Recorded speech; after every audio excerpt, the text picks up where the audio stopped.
Hi, this is my February review for Sagittarians. This month we start with a new moon on the 1st. Now this new moon is in Aquarius and it's in your 3rd house, and it's not the most exciting place to have a new moon, but it means you will be able to get on and do all your daily tasks. You better do your emails and your communications, and all will go smoothly in that department. Now with it being in Aquarius, it's a good time to reach out and make new friends and do some networking. It may be time to join a group or take some interest in humanitarian issues. But certainly with the mixture of the two, this is very much a mental new moon. So it's a good time to learn new things and to discover things that will help you going forward in the future. There are two other aspects on the 1st. Venus makes a positive aspect to Uranus, is in your 6th house. Venus being in the 2nd, you could meet people, exciting new people who could help you to generate more income, make changes within your working environment or daily routines, and also to definitely improve your financial status. The other aspect is a bit more difficult because it's Neptune and the Black Moon Lilith.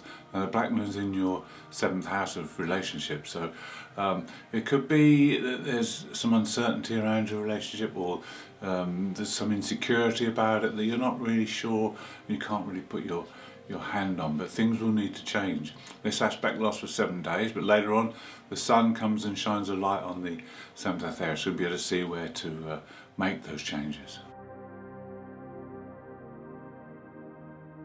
We have a fantastic aspect on the 3rd when Mars makes a positive aspect of Jupiter. Now this is very good for just about everything. It happens to fall in your 4th house and 2nd house, so there could be improvements here in your home environment. Could be maybe that you're even going to move home, or you're going to make significant improvements in your home, and the money will become available for that. Now on the 4th we have all planets moving direct, so this means full steam ahead.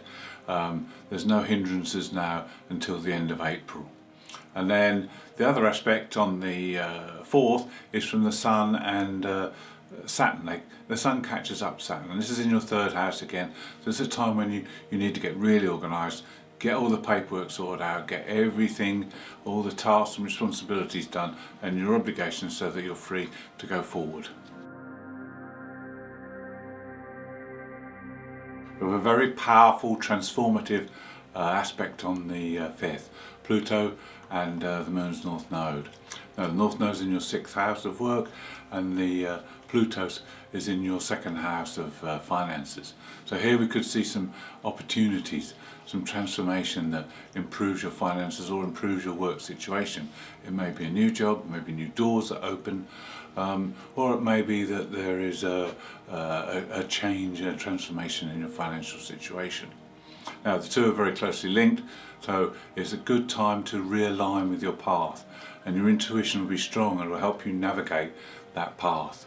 Now the other aspect we have on that day is between Mars and Chiron. Chiron's in the 5th house, so it's a time when you can heal. You can heal past times when you maybe felt victimised, or you felt that you were picked upon. This could be to do with your 5th house, or it could be to do with your 2nd house of finances.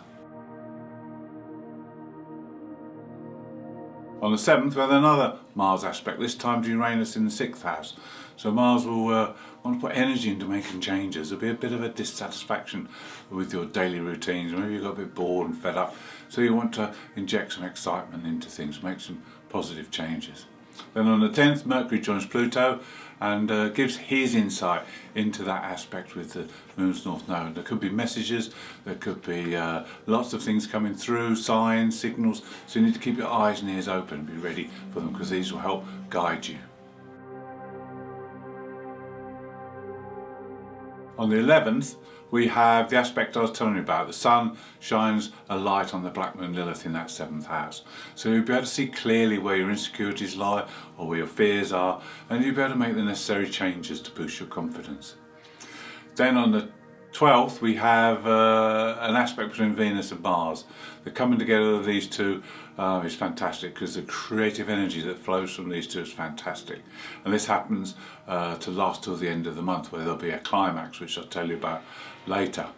But for now, you can use this energy in a creative way. It's in your second house, so you can use the creativity to make money. You can also find that love is in the air, and you might attract a new person into your life. Or if you're in a relationship, you can deepen the connection that you already have.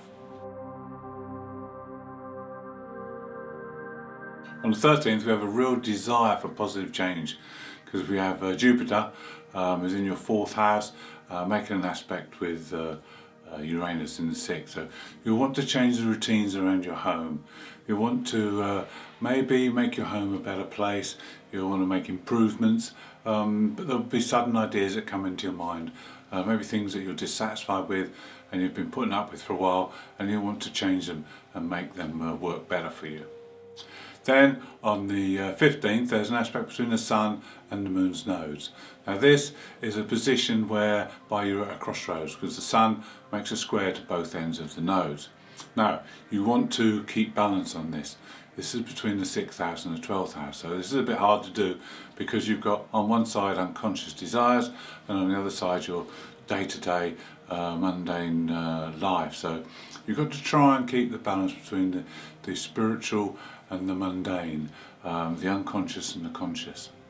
Now this isn't always easy to do, and when you're at a crossroads and you've got to decide on which way you're going to walk, then that's sometimes very impossible. But you need to listen to your inner voice. You need to listen and take notice of your gut feelings and your intuition, and then choose the right path. Make careful considerations, but make sure if the opportunity does arise that you head towards the North Node.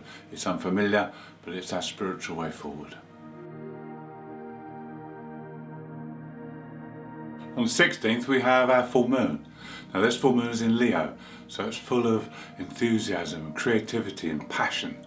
And it happens to fall in your 9th house, which is the house of Sagittarius, and also the house of Jupiter. So this is a time when you need to be brave, be bold, and go for a new adventure. You've been spending a lot of time on the mundane with the 6th and the 3rd and the 4th houses lately. So it's time now to invest some time and effort into your higher self, your higher realm, so to speak. Now, with the 9th house, it's about not only the spirit of adventure, but learning new things. It's about discovering new things, about other countries maybe, or learning something about philosophy. All these things will now interest you with this full moon. Then on the 22nd, we have Venus and Mars again making a positive aspect, this time to Neptune. Neptune's in the 4th, Venus and Mars in the 2nd. So this could be a time when you use your creativity to make money.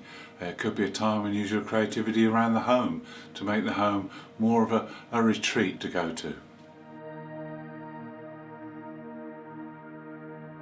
Between the 23rd and 24th, the focus is back on the 3rd house, I'm afraid, with Mercury in there making 3 aspects. The first one is to Chiron. This is an ideal opportunity to heal some past wounds. And then on the same day we have an aspect to Juno. Now with Juno and Mercury together, it's time to make a commitment. This could be a legal document that you have to sign now and make that commitment for the future. Then on the 24th, there's an aspect to Uranus in that 7th house. It's again your daily routines, and you'll just want to inject some excitement into your routines on this day. But you need to be careful about what you say within your work area, because you may be inclined to voice your opinion very openly, and that may cause some problems. On the 25th, we have the culmination of the Venus and Mars aspect, when they form a triple conjunction with Vesta. Now Vesta is the largest and brightest of the 4 asteroids, and is the goddess of hearth and home. She's also the guardian of the eternal flame that burns in the temple. So with these 3 coming together, there's going to be quite a lot of powerful energy around. Now Mars is softened by Vesta and Venus, but he's also still very protective of the hearth and home, and also he'll be protective of your possessions because he's in your 2nd house. So it could be your partner as well. So this could be a bit of jealousy coming in, and you want to be very protective. Now with Venus, this is about creation. and there's nothing more creative than sexual expression. So Venus is very interested in how she expresses herself in this way with Vesta. And then you can also turn this creativity into making something that's beautiful to the eye. A new design. It could be designing a web page, it could be designing some clothes, or any number of things. It's something that's very creative. And Vesta as well is very interested in how we use our energy to devote ourselves to our spiritual path going forward. So these are all elements of this conjunction which are going to be very active at this time. On the 28th we see the last and final aspect of the year, and this is the triple conjunction we just spoke about, making a positive aspect to the Moon's North Node. Now the North Node has been very activated during this month, and so there's definitely going to be some changes ahead, there's some doors opening, and with this last aspect this is going to be probably the best one of them all. And it could be something to do with your work because it's in the 6th house. It could be to do with your health or your fitness, your diet, anything connected with that 6th house. There'll be a door open, there'll be an advancement, and it could be that this is very beneficial to you and your spiritual purpose, because Vesta is very concerned with that, as we've just said. Now, with all this going on, there's so much to think about, so much to do, but you need to keep calm. Mars has that ambition, but he may want to push you too fast, so you need to keep calm, make informed decisions before you go rushing ahead. Remember, the North Node is the route that's more fearful, it's different, it's untravelled territory, it's definitely the way to go. The South Node is more of our familiar territory. That's far too easy to go down that route, so good luck. Thank you for watching. Hope you've enjoyed the video. If you have, please subscribe. If you'd like to leave a message, I'd love to hear from you.